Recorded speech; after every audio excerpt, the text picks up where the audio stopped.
போடாம யாரையும் வண்டி ஏற்றாது. அதிகாரிகள் மாட்ட மாட்டேன் டாக்டர்கிட்ட மாட்ட மாட்டேன் ஒன்று 4 மணி 5 மணிக்கு அப்போ கிளம்பலாம். இந்த இரவு அதிகாலை 1 மணி 2 மணிக்கு போனது தவிர்க்க. வண்டியில் போகும்போது கண்டிப்பாக சீட் பெல்ட் போட்டு சீட் பெல்ட்டை போட்டு நம்ம அதை லாக்கை போட்டுருக்கோம், லேட்சை போட்டு அதை நம்ம வந்து வச்சுருக்கோம். சீட் பெல்ட் போட்டு இது பண்ணலாம். நிறைய பேர் நம்ம ஊரில் என்ன பண்ணுறாங்கன்னா அது ஒரு லேட்சை போட்டு சீட்டுக்கு பின்னாடி போட்டுருவாங்க. சீட் பெல்ட்டுடைய அவசியமே என்னன்னா திடீர்னு சடன் பிரேக் போடுறோம், இல்லை பின்னாடி ஒருத்தர் வந்து இடிக்கிறோம் வச்சுக்கோங்க, டக்குன்னு தடுச்சுட்டு போகும்போது இந்த இடத்துல உடைஞ்சிடும், ஸ்பைனல் கார்டு உடைஞ்சிடும். 90 விழுக்காடு அந்த மாதிரி விபத்துகளில் வந்து ஸ்பைனல் கார்டு உடைச்சிடும். நீங்கள் சீட் பெல்ட் போடும்போது அந்த இது ஜெர்க் ஆகாது. அதாவது தயவுசெய்து சீட் பெல்ட் போடாமல் அது நீங்கள் சிட்டிக்குள்ளே போடணும். வெளியூர் போடும்போது லாங்கில் போட்டு கண்டிப்பாக சரிங்களா பார்த்து இதாக நல்ல டிரைவர் நீங்கள். அது மாத்திரம் நீங்கள் உங்களுடைய பேசஞ்சர்ஸ் மட்டும் ஃபாலோ பண்ண பாருங்க. டாக்டர் ஃபாலோ பண்ணனா சொல்லிடுங்க என்கிட்ட.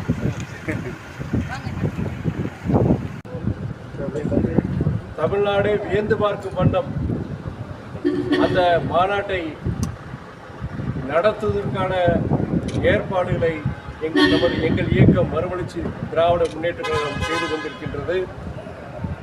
அந்த மாநாடு நமது திருச்சியில் நடைபெற உள்ளது. அந்த மாநாடு சிறக்க தமிழ்நாடு முழுவதும் கிட்டத்தட்ட 7 மண்டலங்களாக பிரித்து அந்த 7 மண்டலங்களில் செயல் வீரர்கள் கூட்டம் நடைபெற்றுக் கொண்டிருக்கின்றது. முதல் கட்டமாக கொங்கு மண்டலத்தின் சார்பாக திருப்பூரில் நடைபெற்றது. பல்லாயிரக்கணக்கான இயக்க தோழர்கள், நிர்வாகிகள் அந்த செயல் வீரர் கூட்டத்தில் கலந்து கொண்டனர். அதன் பின்பு மதுரை மண்டலத்தில் மதுரையில் நடைபெற்றது. அங்கேயும் மிகவும் சிறப்பாக நடைபெற்றது. அதன் பின்பாக நெல்லை மண்டலத்தின் சார்பாக சாத்தூரில் மிகவும் சிறப்பாக நடைபெற்றது. நேற்று சென்னை மண்டலத்தின் சார்பாக திருவள்ளூரில் நடைபெற்றது. அங்கேயும் பல்லாயிரக்கணக்கான செயல் வீரர்கள் கலந்து கொண்டார்கள். இன்று நமது திருச்சியில் இங்கு செயல் வீரர் கூட்டம் இங்கு திருச்சி மண்டலம் தமிழ்நாட்டின் மத்திய மாவட்டங்களை உள்ளடக்கிய திருச்சி மண்டலத்தில் இங்கு நடைபெறவிருக்கின்றது. இந்த நிகழ்விலும் இயக்கத்தந்தை தலைவர் வைகோ அவர்கள் கலந்து கொள்கிறார்கள். மத்திய மாவட்டங்களை சார்ந்த மாவட்ட செயலாளர்கள் மற்றும் மாவட்ட நிர்வாகிகள் இதில் கலந்து கொள்கிறார்கள். அந்த மாநாடு பொறுத்தவரை எங்களுடைய மாநாடு வருடந்தோறும் அண்ணா பிறந்த நாளில் நடத்துவது ஒரு வாடிக்கை. ஆனால் இந்த முறை தமிழ்நாட்டின் தவிர்க்க முடியாத ஒரு அரசியல் சக்தியாக அதிமுக விளங்குகின்றது என்பதை அரசியல் உலகில் உணர்த்தும் வண்ணம் திருச்சியில் இந்த மாநாட்டை நடத்த உள்ளோம். லட்சக்கணக்கில் இயக்கத் தோழர்கள், தலைவர் வைகோவின் அனுதாபிகள், பொதுமக்கள் கலந்து கொள்ளும் ஒரு வரலாற்று சிறப்பு நிகழ்வாக இதை நாங்கள் நடத்துகின்றோம்.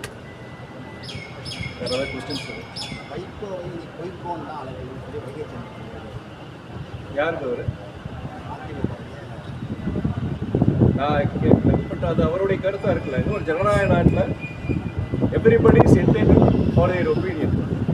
அவருடைய அரசியல் கட்சியாக, அவருடைய ஒரு அரசியல் கட்சியாக, ஒரு அரசியல்வாதியாக அவருடைய கருத்து சொல்லியிருக்கிறாரு. ஒரு கருத்து சுதந்திரம்.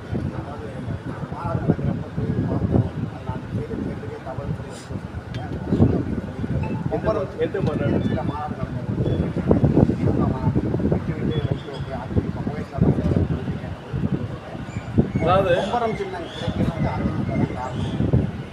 அதாவது அரசியலை பொறுத்த வரைக்கும் இன்னைக்கு தவறுகள் நடப்பது இயல்புதான். அது அரசியல் இயக்கங்களாக இருக்கட்டும், அரசியல்வாதிகளாக இருக்கட்டும், தவறுகள் நடப்பது இயல்புதான். ஆனால் அந்த செய்த தவறை அதை வெளிப்படையாக ஒத்துப்போட்டு அதை சொல்வதுங்கிறது ஒரு தைரியம் வேணும். அதை ஒரு வைகோ சொல்லியிருக்கிறார். அந்த காலகட்டத்தில் அதுக்காண்டி அதிமுக வந்து ஒரு ஒரு ஒரு அது ஒரு வந்து ஒரு அன்டச்சபிள் பார்ட்டின்னு சொல்லல அவர். ஆனா வந்து அந்த காலகட்டத்தில் அந்த கூட்டணி சேர்ந்தது ஒரு வரலாற்று பிழைங்கிறது தலைவர் வைகோவுடைய அவருடைய வாதம். இதுல வந்து அவர் புரட்சித் தலைவர் எம்ஜிஆரையோ புரட்சித் தலைவர் அம்மையாரையோ எங்கேயோ அவர் குற்றப்படுத்தி பேசல. அந்த நேரத்தில் அந்த கூட்டணி சேர்ந்தது வந்து ஒரு தவறானது. அதனால் அது எங்களுடைய இயக்கத்துக்கு வைகோங்கிற அந்த பிராண்டுக்கு ஒரு மிகப்பெரிய ஒரு ஒரு அவப்பேரை உருவாகிச்சு. அதுதான் அவர் சொல்லியிருக்கிறார். அதை வந்து அவர் அந்த நபர் அப்படி சொல்லியிருக்கிறாங்க. அவருடைய கருத்து கடந்து சொல்வதை சொல்லுவாங்க. அது இயக்க தலைமை தான் முடிவு பண்ணோம், தலைவர் தான் முடிவு பண்ணோம். அதை பற்றி நான் என்னால் சொல்ல முடியாது.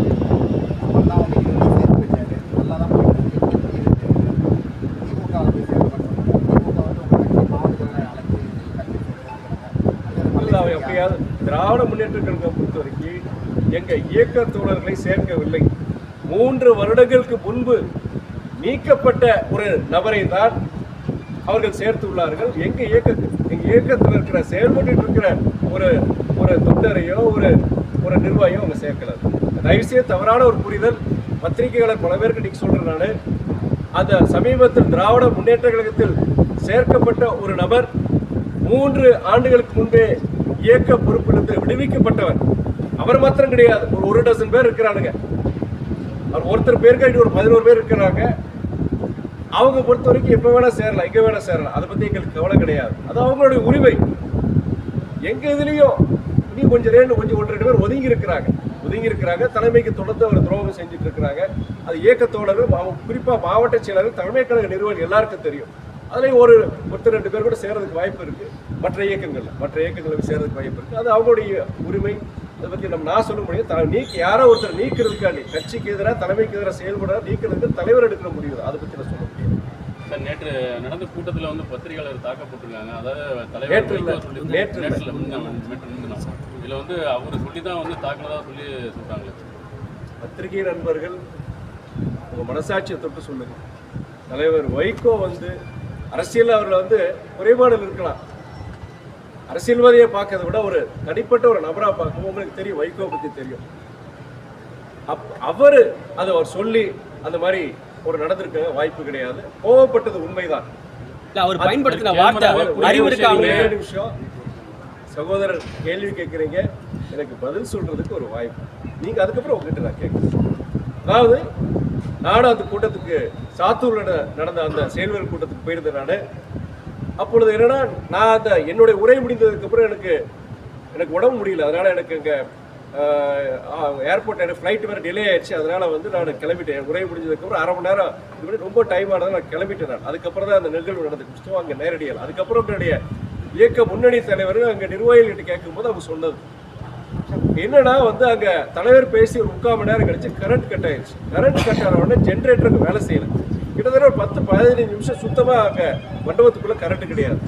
அப்போ வெளியில நாற்காலி போட்டிருந்தோம். உள்ள கிட்டத்தட்ட ஒரு 1500 மண்டபம் நிறைஞ்சு உட்காந்துட்டு இருந்தாங்க.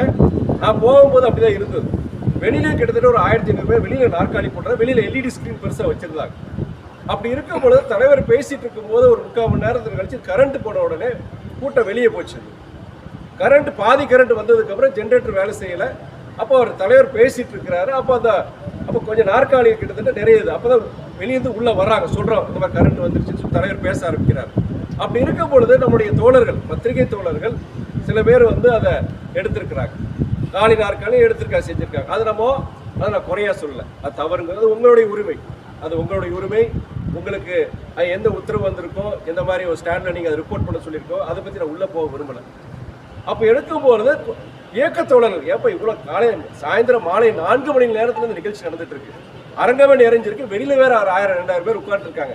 அப்போல்லாம் எடுக்காம இப்போ எடுத்தீங்க என்ன நியாயம்னு சொல்லிட்டு ஒரு வாக்குவாதம் அவங்க தொடர்ந்து எடுக்கிறாங்க. தலைவர் உங்களுக்கு தெரியும், எப்பயுமே அவர் கோவப்படுறவர். நீங்க கட்சிக்காரங்க நிர்வாகிகளே கோவப்படுற திட்டு வரவர். அப்போ என்ன ஆகுதுன்னா, அவர் தலைவர் வைகோ என்ன சொல்றாருன்னா, என்ன அங்கே பிரச்சனை நடந்துட்டு இருக்கு சொல்லும்போது அவர் சொல்றாங்க இந்த மாதிரி எடுக்கிறாங்க. நீங்க தயவுசெய்து எடுக்காதீங்க, நீங்க வெளியே போங்கன்னு சொல்றாரு. தொடர்ந்து அவர் எடுத்துட்டு நான் சொல்ல இந்த மாதிரி எடுத்துட்டு இருக்கீங்கன்னு சொல்லிட்டு கோவப்படுறாரு. கோவப்பட்டது வந்து அது நான் கரெக்ட்னு சொல்ல மாட்டேன். அதுக்காண்ட அடிங்க உதைங்கலாம் அவர் என்னைக்கு அதை சொல்ல அந்த வார்த்தையை அவர் பயன்படுத்தலை. அது நீங்களே உங்களுக்கே தெரியும், உங்க மனசாட்சிக்கு தெரியும். அதே வேளையில் காலி நாற்காலியை நீங்க படம் எடுத்தாலும் சரி, அது உங்களுடைய உரிமை. நானே பல நேரங்களில் வந்து நீங்கள் எடுக்கும்போது சில கேள்விகள் கேட்கும்போது சிரிச்சிட்டு தான், சில நேரத்தில் நீங்கள் கேட்குற கேள்விகள் கோவம் வரும், ஆனால் உணர்ச்சி வசம் பேசிட்டு முடிஞ்ச பிறகு உங்கள்கிட்ட சிரிச்சு கை கொடுத்துட்டு தான் போயிருக்கிறாங்க. ஒரே ஒரு வார்த்தை. இது இருக்கும்போது இப்படி இருக்கும் பொழுது தலைவர் வைகோடைய சுவாபம் தெரியும். அவருடைய உணர்ச்சி வசப்படுத்துறது கோவப்படுத்துறதுனால இழந்தது தான் ஜாஸ்தி, அரசியல் உணர்ந்து இழந்தது ஜாஸ்தி. ஆனால் அடிப்படையில் ஒரு தங்கமான ஒரு நல்ல மனிதர், என்னுடைய தந்தையா இருக்கலாம், இயக்க தலைவராக இருக்கலாம், ஒரு நல்ல மனிதருங்கிறது உங்களுக்கு எல்லாருக்கும் தெரியும். அவர் நேரத்தில் கோவப்பட்டுருவார், செஞ்சுருவார். எங்கள் கட்சிக்காரர்கிட்ட கோவப்படுற அடுத்த நிமிஷம் அவர் கூப்பிட்டு பேசுவார். அந்த நேரத்தில் வந்து அவர் ஒரு கோவப்பட்டது தான். ஆனால் பயன்படுத்திய வார்த்தையை பொறுத்திருக்கு அவங்களை அடிங்களோ செயலை சொல்ல. அதே நேரத்தில் அவர் என்ன சொல்லியிருக்காருன்னா, அவங்ககிட்ட நீங்கள் அவங்கள வந்து எதுவும் இது பண்ணாதீங்க, அப்புறப்படுத்துங்க, வேற எதுவும் இது பண்ணாதீங்க, பத்திரமா இது பண்ணுங்கன்னு சொல்லியிருக்காரு. அதுக்கப்புறம் அவர் உட்கார்ந்த பிறகு பேசி முடிச்சதுக்கப்புறம் அதை வந்து வேற எதுவும் பிரச்சனை ஆகலைன்னு சொல்லியிருக்கிறார். இன்னொன்று நான் சொல்கிறேன், நான் பத்திரிகையாளர் நீங்கள் எல்லாருமே தெரிஞ்சுக்கணும், குறிப்பாக இளைஞர்கள் இருக்கு நீங்கள் தெரிஞ்சுக்கணும். நீங்கள் அந்த பொடா சட்டம் வந்த பொழுது அப்போ நம்ம அவர் பாஜகவோட நம்ம அப்போ வந்து அடல் பிகாரி வாஜ்பாய் அவர் பிரதமராக இருக்கிறாரு. அவர் காலகட்டத்தில் பொடா வந்து அறிமுகப்படுத்துகிறாங்க. தலைவர் வைகோ ஒரு நாடாளுமன்ற உறுப்பினர். அப்போ வாஜ்பாய்க்கு ரொம்ப நெருக்கமானவர். அப்படி இருக்கும் பொழுது அந்த பொடா சட்டம் அறிமுகப்படுத்தும் பொழுது திமுக உட்பட அவங்க வந்து தலைவருக்கு வலியுறுத்தும் பொழுது அதை ஏற்று தலைவரே சொல்றார், பொடா வந்து கண்டிப்பா நம்ம ஏத்துக்க கூடாது, இதுக்கு இந்த சட்டத்தை கொண்டு வர முடியாதுன்னு சொல்லிட்டு பேசுறாரு. அபிஷியல் ரெக்கார்ட் ஆயிருக்கு. அப்படி பேசும் பொழுது அவங்க பாஜக பொறுத்த வரைக்கும் அவங்க இல்ல இந்த சட்டத்தை நாங்கள் கொண்டே வருவோம் அப்படின்னு சொல்றாங்க. அப்போ குறைந்தபட்சமாவது அது எத்தனாவது அது சட்டம் தெரியல, அந்த பொடாலே வர்றதுல எத்தனாவது நம்பர் எனக்கு சரியா தெரியல. அதுல வந்து ஒரு இடத்துல என்னன்னா பத்திரிகை துறை உடவியாளர்கள் பொறுத்த வரைக்கும் அவங்களே கைது பண்ணலாம். ஒரு சின்ன ஒரு இது கூட அவர் தேச துரோக சட்டத்துக்கு இதுன்னு சொல்லிட்டு அந்த இதில் கைது பண்ணாலும் பொடால வருது. அதை வந்து அன்னைக்கு அதனாச்சும் நீங்க நீக்குங்க. இது வந்து நீங்க பத்திரிகை துறையை பொறுத்தவரைக்கும் இன்னைக்கு நம்மளுடைய முக்கியமான ஒரு அதை நீங்க நினைச்சு நீக்கணுங்க. இல்லாட்ட பெரிய ஒரு அவப்பேர் இது அரசாங்கத்துக்கு வரும், எல்லாருக்கும் வந்து ஒரு அவப்பேர் வர சொல்லிட்டு அந்த பர்டிகுலர் அந்த சட்டத்தை வந்து பத்திரிகை துறை ஊடகவியலுக்கு எதிரான அந்த சட்டத்தை எடுக்க சொல்றது வைக்கும் இன்னைக்கு ரெக்கார்ட்ல இருக்கு. இந்த மாதிரி உங்களுக்கு பல அது ஒண்ணு மாத்திரம் கிடையாது. அவருடைய அரசியல் வாழ்க்கையில கிட்டத்தட்ட ஒரு 61 வருஷத்துல வந்து பல முறை எதிர்முகாம எதிர்க்கலாம், அந்த கூட்டணியில் இருக்கலாம். ஆனா இருந்த போது உங்களுக்கு ஒரு பிரச்சனை வரும்போது உங்களுக்காக முதல்ல நிற்கிற நபர் தலைவர் வைகோ மதிமுகங்கிறது நான் சொல்ல தேவையில்ல, உங்களுக்கே தெரியும். அதனால தயவு செய்து பத்திரிகை தோழர் நேற்று நான் வருத்தம் தெரிவிச்சிருக்கேன், இயக்கம் சார்பாக தனிப்பட்ட முறையில் நான் வருத்தம் தெரிவிச்சிருக்கேன். ஏன்னா நீங்க பத்திரிகையா இருக்கட்டும் இல்ல நீங்க வர்ற நிருபர்கள் உங்க கடமையை செய்றீங்க. சில பேருக்கு வந்து நீங்க சுயமா கேட்கறீங்க, சில பேருக்கு வந்து இந்த ஸ்டாண்ட் எடுத்திருக்கோம் இந்த கேள்வி கேளுங்கன்னு சொல்லி அனுப்புறீங்க. உங்க கடமையை செய்றீங்க, சாதாரண எளிய மக்கள் நீங்க. நான் வந்து என்ன பொறுத்திருக்கேன் அதனால வந்து நான் என் கடமை செய்யறேன், நீங்க உங்க கடமை செய்யறீங்க. நான் பொதுவாக வந்து அரசியல்வாதிகள் பொறுத்து சில நேரங்கள் உங்க மேல கோவப்பட்டு நான் வருத்தப்பட்டிருக்கேன். அவங்க என்ன பண்ணுவாங்க பாவம், அவங்க கேள்வி கேட்க ரெக்கார்ட் பண்றது. என்னை பொறுத்த வரைக்கும் நீங்க சில கேள்விகள் கேட்கும் போது கூட அது எனக்கு வந்து சில நேரம் கோபம் வர்றது கிடையாது. காரணம் வந்து எனக்கு அது ஒரு மாறுபட்ட கருத்து இன்னைக்கு மக்கள்கிட்ட இருக்கலாம், ஒரு விமர்சனம் இருக்கலாம் மக்கள் மத்தியில், இல்ல வேற ஒரு குற்றச்சாட்டு வச்சிருக்கலாம். அந்த குற்றச்சாட்டு விமர்சனத்துக்கு ஒரு விளக்கத்தை கொடுக்கறதுக்கு நீங்க ஒரு வாய்ப்பை உருவாக்குதான் நான் நினைக்கிறேன். அதனால தயவு செய்து இதை நம்ம ஒரு கடந்து சொல்லதான் சொல்லுவாங்க தவிர நீங்க நான் ஒரு விளக்கம் சொல்லி தலைவரும் மறுபடியும் சொன்னா இது அப்படியே இதாகிட்டு தான் இருக்கும். அதனால இந்த நேரத்தில் தமிழகத்திற்கு தேவையான ஒரு இயக்கம் மதிமுக தமிழ்நாட்டுக்கு எவ்வளவு செஞ்சிருக்கார் தலைவர் வைகோ. தயவு செய்து அதை நீரை கடந்து போகணும்னு சொல்றதுனால நேற்று நான் உங்கள்கிட்ட தனிப்பட்ட முறையிலையும் நான் வெளிப்படையாக நான் அறிக்கை வெளியிட்டிருக்கேன். தயவு செய்து 2026 வந்து டிஎம்கேவோட தான் இருக்கும். நேற்று கூட வைகோ அப்போ 12 சீட்டு கேட்குறப்ப இவங்க இந்த நெகோசியேஷன் இது ஒரு பிரச்சனையாக தோழர் மறுபடியும் நண்பர்கிட்ட சொல்லிடுறேன், நீங்க அனுமார் வேலையே பார்த்துட்டு இருக்கிறீங்க நீங்க. ஏன்னா 12 சீட்டு நாங்கள் எங்கேயும் கேட்கல. குறைஞ்சபட்சம் எல்லா இயக்கமும் எல்லாரும் சீட்டு ஜாஸ்தி கேட்கிறாங்க.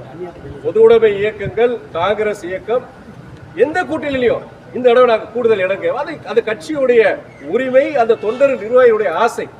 அதே மாதிரிதான் நீங்க கேட்கும் போது நானாவது சொல்லல, நீங்க பத்திரிகையாளர் நீங்க சொல்லும் பொழுது நீங்க இந்த மாதிரி எல்லாரும் கேட்கறாங்களே நீங்க கேட்க மாட்டீங்களா அப்படி கேள்வி கேட்கும் பொழுது நான் சொல்றேன், எங்களுக்கு ஆசை இருக்கு. எங்களுக்கு குறைஞ்சபட்ச ஆசை என்ன, கட்சி அங்கீகாரம் பெற்ற மதிமுக மீண்டும் அந்த அங்கீகாரத்தை பெற வேண்டும்ங்கிறது எங்களுடைய அடிப்படை உரிமைங்கிறது நான் சொல்லியிருந்தேன். அப்ப அங்கீகாரம் பெறலாம் 8 சீட்னாச்சும் நாங்கள் ஜெயிக்கணும், சட்டமன்றத்தில் 8 சீட் ஜெயிக்கணும். 8 சீட்டு ஜெயிக்கணும்னா குறைஞ்ச 10-12 இடம்னாச்சும் நிற்கணும். இது எங்களுடைய ஆசை. அதே வேளையில் இதை முடிவெடுப்பது தலைவர் வைகோ, கூட்டணி தலைமை அதுக்கு வந்து ஒப்புதல் கொடுக்கணும். இந்த சூழ்நிலையில நான் விவரித்து சொல்லியிருந்தேன். அதாவது சமீபத்தில் கூட ஒருத்தர் சொல்லியிருந்தாங்க, ஒரு மூத்த பத்திரிகையாளர் தான் பேசும்போது மதுரையில் வச்சு அவர் சொல்லும்போது திருச்சி திருச்சியில் இருக்க பத்திரிகையாளர்கள் யாருமே திருச்சி கூட மாட்டாங்கன்னு சொன்னாங்க. ஆனால் நீங்கள் தான் அதில் முதன்மையாக இருக்கிறீங்க. நீங்கள் தயவு செய்து நீங்கள் கூடுதல் பிரச்சனையை கொடுக்காம நீங்கள் அவரை சொன்னதுக்கு நான் மாற்றி சொன்னேன். இல்லை சார், அந்த மாதிரி பிரச்சனை பண்ணி விட்டுறாங்க, நம்ம நண்பர்கள் தான் சொல்லியிருந்தேன். நான் வேறு ஏதாவது கொஸ்டின்ஸுக்கு